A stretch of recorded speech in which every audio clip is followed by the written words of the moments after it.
Do you eat grapes the wrong way? Do you text your thank you notes? Do you bring your wedding gifts to the ceremony? Were you raised by wolves? Let's find out. Here are things that can make it better when we have to live together. We can all use a little help. Some people don't ask themselves, were you raised by wolves? Hey everybody, it's Nick Layton. And I'm Leah Bonema. And we're in New York today. And let's just get right down to it with our AMUSE-BOUCHE. AMUSE-BOUCHE, happy mouth. So in front of us is this beautiful bowl full of green table grapes, organic, shiny, sweet, They're not really very beautiful. seasonal, but beautiful grapes. Leah, would you like some grapes? I would love some grapes. Please help yourself to some grapes. I feel like I'm going to do it wrong. Yeah. Yeah, you are. But I either want to pull a chunk or take off. Oh, please. I feel like I shouldn't eat directly from the bowl. God. No, I'm just going to go for this one here. God. Oh, and I want this one too. Okay, so what Leah's doing is she basically just reached into the bunch of grapes and plucked individual grapes off of the bunch. I washed my hands earlier. Okay, not the problem here. Oh. So this is the incorrect way to eat grapes.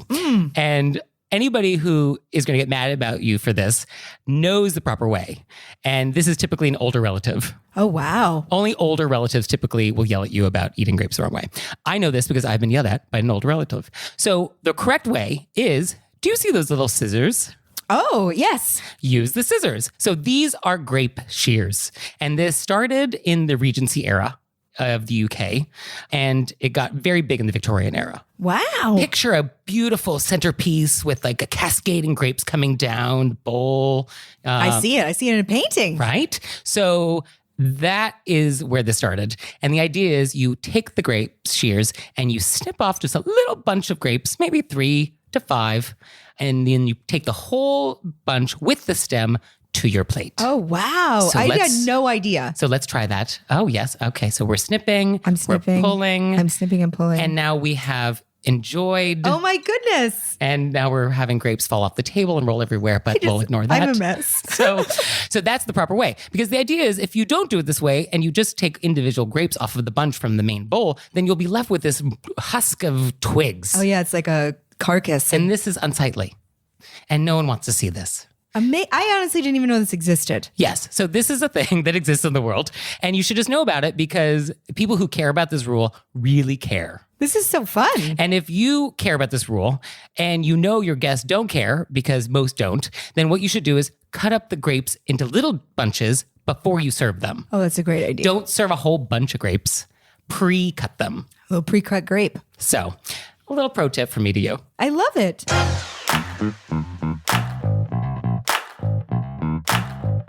And we're back. And now it's time to go deep.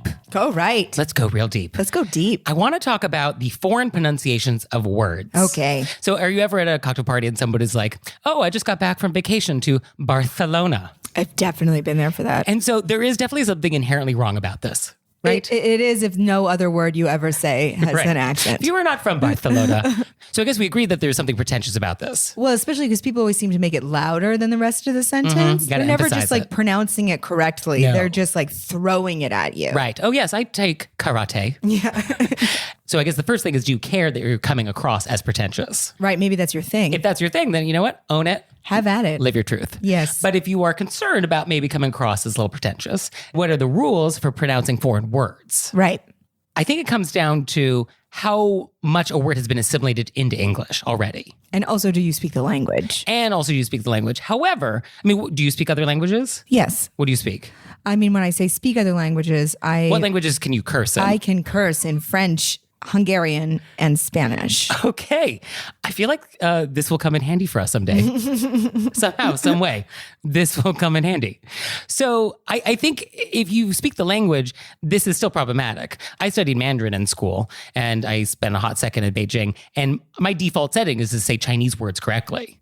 But in mixed company, it's very weird to say a Chinese word correctly if we're just talking about, like your feng shui at home.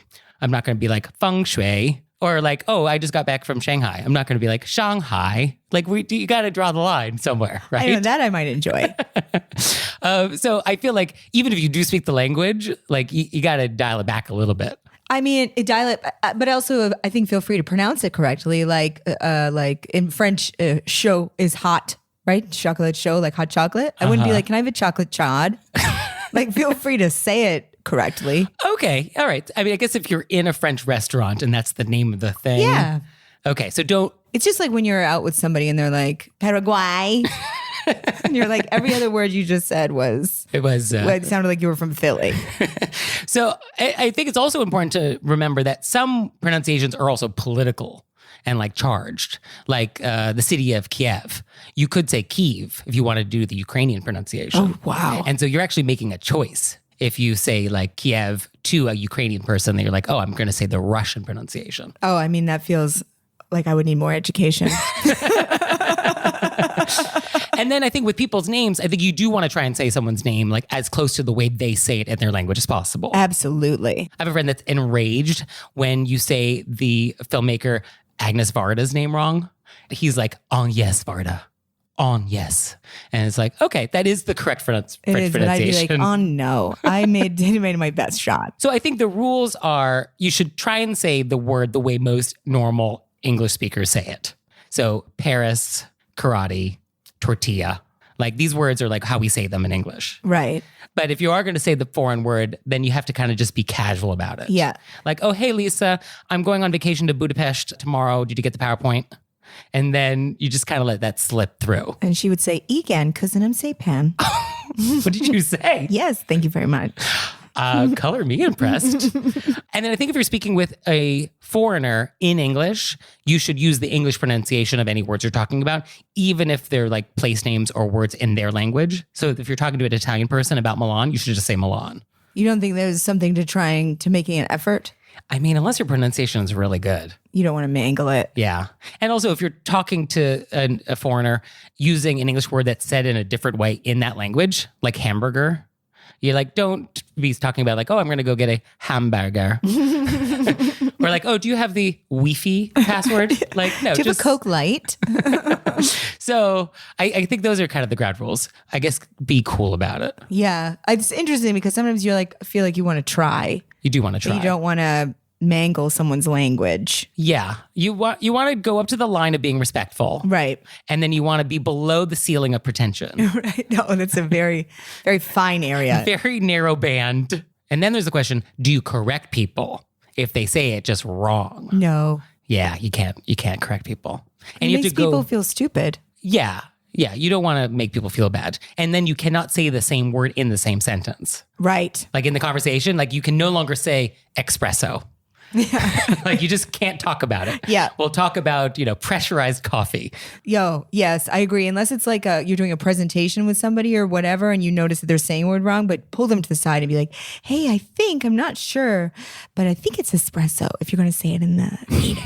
Okay. Is that your HR tip? Yeah, I've never worked in HR. Yeah, that's clear. I'd be a great HR person. I'd be so casual.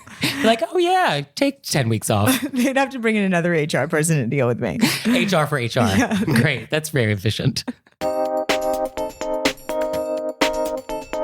And we're back. And now it's time to take some questions from the wilderness. This is my favorite.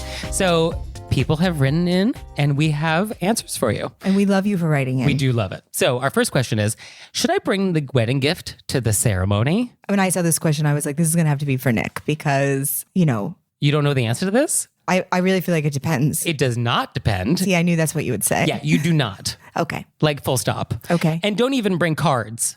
Oh. But Like- there's always a table, a gift table. Well, I think gift table's rude because it implies that you're expecting gifts, which you should never expect from a wedding. That's another conversation. What about a card box? No, because that implies that you're expecting money, which I think is also rude. What about Goodfellas where they pass around a bag? If you're having a Goodfellas themed wedding, then okay. This feels really directed against Italians, and I'm just going to say It's feeling personal. we do gift cards. Yes, there are different traditions with weddings and gifts. And do you give money or do you not give money? Granted, this is not the time and place for that. But when it comes to bringing a physical object to the ceremony, I think you do not bring it for the express reason that it gets lost. You've inconvenienced your hosts with this object that they now have to transport somewhere else on a day when they're very busy. Okay. So I think you just don't do that. So you just ship it. I think you ship it before or after. And as long as we're on the topic, you do not have a year to send a wedding gift. This is not true. Can you imagine if you got married on Valentine's Day and you did not get a gift until the following January from someone? Did somebody say you had a year? It is thought. That you have a year. There are people out there on the internet who think they have a year to send a gift. What if you're having something handmade for that person? Uh-huh. So you should have started that hand making process when you got to save the date. Okay. And you just hope that they don't get divorced. Okay. In that amount of time. Yeah. No, you do not have a year to send a gift. Okay. Similarly, you do not have a year to write a thank you note after wedding. But that's also a separate conversation that we'll have on another day. But yes, you should just send it before or after. You can send a gift as soon as you get the invitation. That's fine. I think you're just inconveniencing your host if you bring the gift to the ceremony. Okay. So what if people are having... Okay, this is the rule. Okay, I accept it. I'm happy to take a follow-up. I've had... Like a friend of mine recently got married in Los Angeles and they have like a beautiful backyard and that's where they had their reception. Okay. So we're already at their house. I think you still send it because a common etiquette question comes up, which is, I got a gift and I don't know who it's from because the card fell off or I got mixed up with other gifts. This comes up a lot. Okay. And so I think you avoid this problem if you ship it. Now, or if you just put tape on the card and the box. Apparently, tape is not enough to overcome this problem because presumably people do tape the card. I doubt they do. I bet they were just slipping it in the ribbon and that's why there it could have slipped been some out. slipping. Yeah, there could be some slipping. I cannot speak for other people's tape behavior. Yeah, their tape game was Not on point. poor. But okay, if the reception is at their house and you are hand delivering it, I guess this is a loophole in this rule. Use your discretion. Perhaps this is fine. Okay. But I think generally speaking, Otherwise we ship. if this is anywhere outside of the couple's home, you ship. Okay. Okay. So our next question is a voicemail. Let's play that now. Hey, this is Cassie from Texas. I'm calling to see if it would be rude to ask someone if their daughter liked the birthday present you bought them because they never wrote you a thank you note. I have another question on this theme as well. I wanted to know if it's acceptable to text a picture of your kid wearing a gift that someone gave you, like a outfit or playing with a toy, instead of writing a thank you note, because sometimes I think that a picture is worth 1,000 words. So let me know what you think about that too. Okay, thanks. Bye.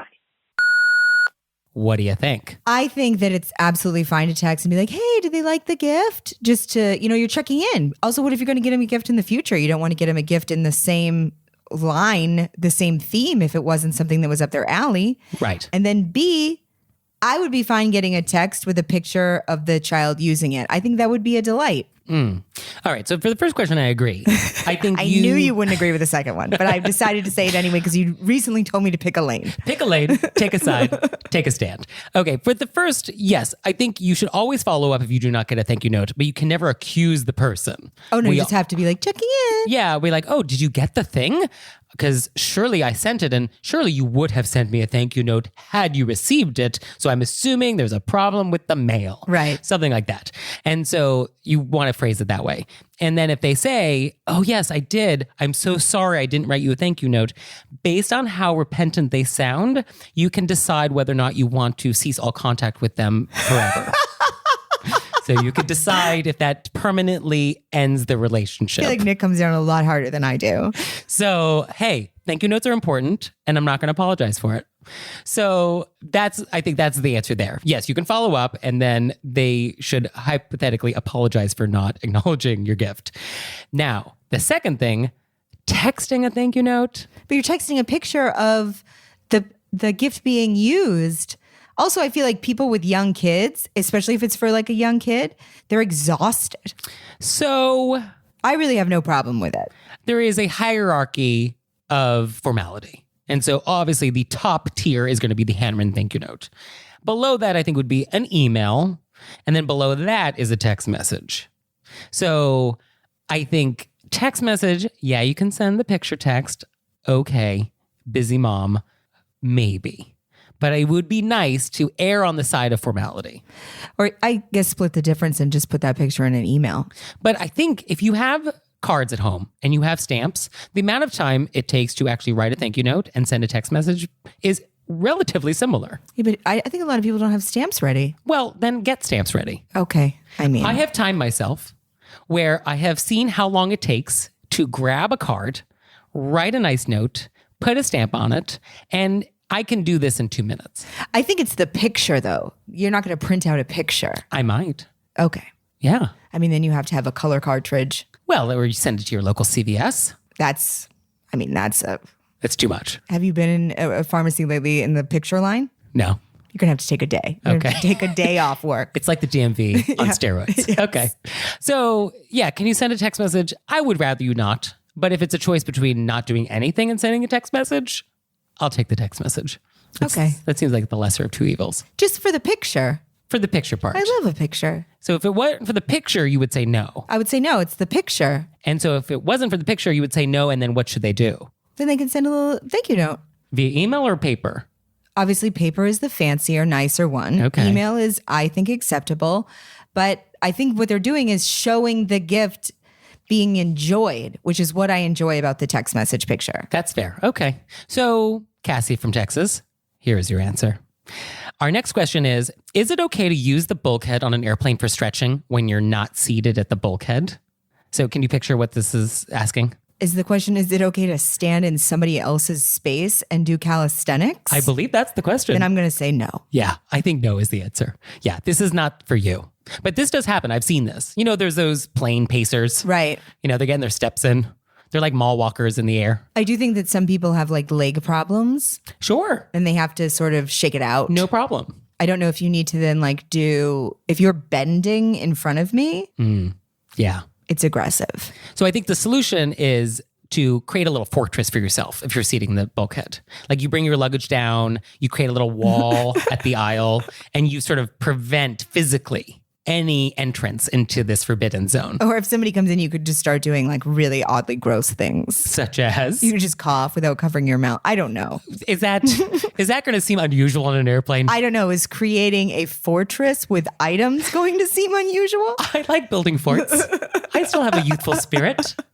Yes. But who's doing this to people? Oh, this happens. Yeah. We're because especially at the place on the airplane where there's the emergency exit and there's a little more girth, you know, there's an area to do a little yoga if required. I can see, here's my 1% loophole. If you know, sometimes your leg falls asleep so bad that you think you're going to die and you just have to like shake it up. I can see slipping into that little area in that where there's the huge emergency and be like, I just have to stretch my leg real quick. I'm so sorry. Can I just have one little second and then I'll be out of your way? I think if it is couched with that sort of asking for permission. Yeah, I would just ask for permission if there's a situation where one must stretch. This is a medical emergency. Then you just politely apologize, explain the situation, let them know you'll be right out of the way. So you recognize you're in their space. Yes. Acknowledge that this is your space and I'm intruding on your space. Yes. Yes. And I think that's the key. The bulkhead is not shared space. Yeah. So our next question is from somebody who slipped into our DMs on Instagram. Hello. Yeah, slide on into our DMs. So this is a mom who says, I discovered recently to my horror that my daughter will sometimes walk around at school with her earbuds in her ears when she's not listening to anything. And it made me realize how many times I see people walking around with earbuds in out and about. And it makes sense if you're commuting or walking or exercising, but not at school or in a restaurant. And as a teenager, my daughter didn't believe me when I said this was rude because everybody's doing it. What are your thoughts? Where is the line between acceptable and rude earbud behavior? What say you? You know, I feel like initially it was like, oh, you know, people are being rude, but I do feel there's a layer to this, which is I, as a person who, you know, I feel like people yell rude things sometimes. And there's a level of protecting yourself when you have earbuds or earphones of any type in where you can not have to participate in things that are going on around you So that it's upset armor. you. Yeah, you're setting up, especially for shy people or people that sometimes have inappropriate things yelled at, which I think happens to girls a lot. So sometimes I feel like the question is more, why are you wearing the earbuds? And, you know, a teenager may be like, oh, everybody's doing it. But it's also like sometimes you just don't want to tell people that you're trying to hide. Right. So it's a way to sort of like prevent people from engaging with you Yes. for whatever reason. So it may be a part of a larger issue as opposed to something that's just rude. Ooh, that got deep, Leah. Yeah. That got deep. I thought this was a very interesting question. Yeah. I mean, from an etiquette perspective, I think it is rude to have earbuds in if you're interacting with somebody else. Yes. So if you are stepping up to the counter to order coffee, you should remove your earbuds. I always pull one out. I think you should remove both. I don't have the buds. I have the attachy ones? I have the Hitachi ones from 1975. Yeah, you're old school. I would still have a Walkman, but so I just take one. If I take both out, I'm going to lose it. Obviously, I can hear them. I just want them to know I'm not on the phone with anybody or listening to anything. Okay, so as long as you've committed to the person that you were engaged in this conversation fully. Yes, I definitely think if you're talking with somebody, you take them out. Right. But I do think if you're walking through a hallway, maybe they have them in because they're shy. Yeah. Or hiding. So I think for our question writer, I think we take your daughter's side on this one, that this is fine. Yes. And I think if you wanted to follow up, and this is not an etiquette follow-up, but this is just a parenting follow-up, you might inquire if there was something behind this. Yeah. And if that person, you're out in public and the child or teenager is having a conversation with you with their earbuds in. That's rude. Then you're like, take it out. That's rude. Yeah. Yeah. Exactly. Yeah. If the earbuds can only be if you are solo. Like a lot of times when I'm walking, especially at night, I never have music on, but I pretend I'm listening to something so I'm occupied. Right. Yeah. You want to create a bubble of don't mess with me. Yes. Okay. Do you have questions for us? Oh, yes, you do. Send them to us. You can send them to us through our website, wereyouRaisedByWolves.com, or you can leave us a voicemail or send us a text message, 267-CALL-RBW. And there's more. Stay tuned. And we're back. And now we're going to play a game we like to call Vent or Repent. Vent or repent. And so it's our opportunity to vent about some bad etiquette experience we've had recently, or we can repent about some etiquette faux pas we've committed. I'd like to point out that none of us have ever chosen repent. Perhaps we have nothing to repent for. Isn't that possible? I actually had a repent moment in the middle of doing something, and then I ran back and ran to the stranger that I felt I'd handled incorrectly in real time and was like, I would just like to apologize for what has happened. Nice. Very nice. Well, for today, would you like to vent or repent? I think I'm going to vent. Okay. So this is specifically related to me being a comic, and I was recently in the restroom. A lot of times people share restrooms with the patrons. So I hadn't gone on stage yet. So I was down there, I like to just double check, make sure everything's where it should be. You know what I mean? It was my hair, just do a quick little runsy. And women came in who were in the showroom, and then they were just complaining about how they hated somebody. And other comics on the show. And it's like, you're still in the venue.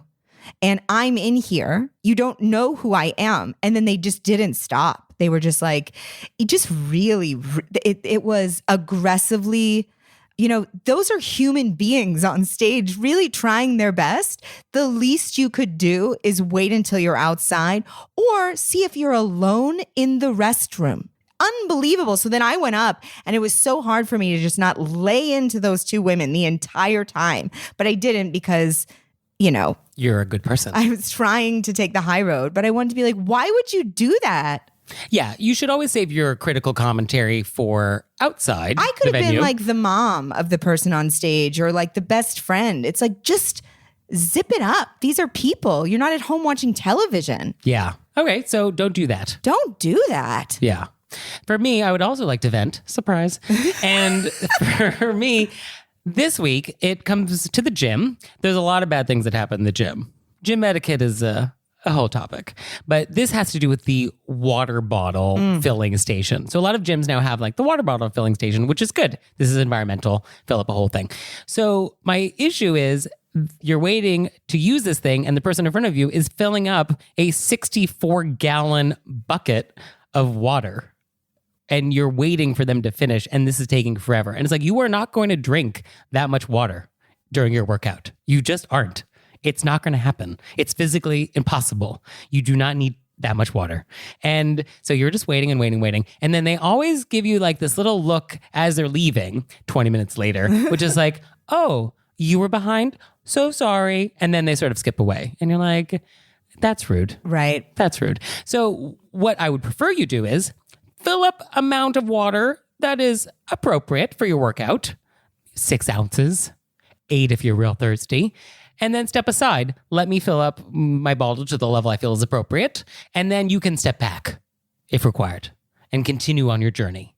That would be nice. But to fill up just this 40-gallon drum of just liquid, That seems excessive. it's totally excessive. So I don't care for this. I would rather people didn't do it. And I'm bothered by it. I don't care for this. That is my new favorite saying. I say it a lot. I'm going to put it on a pillow. What if the person acknowledged you while they were filling up? They were like, I'm so sorry. I'm really thirsty.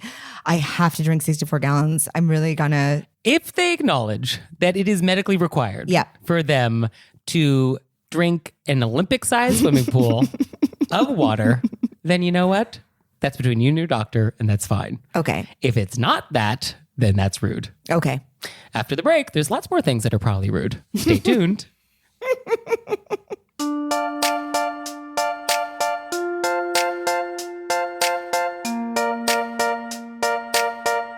So, Leah, what have we learned? I really learned a lot. I think you have definitely learned a lot today. Today I learned, I didn't even know that there was learning about grapes. You know what I mean? Like I learned that I have stuff to learn about grapes. Who knew?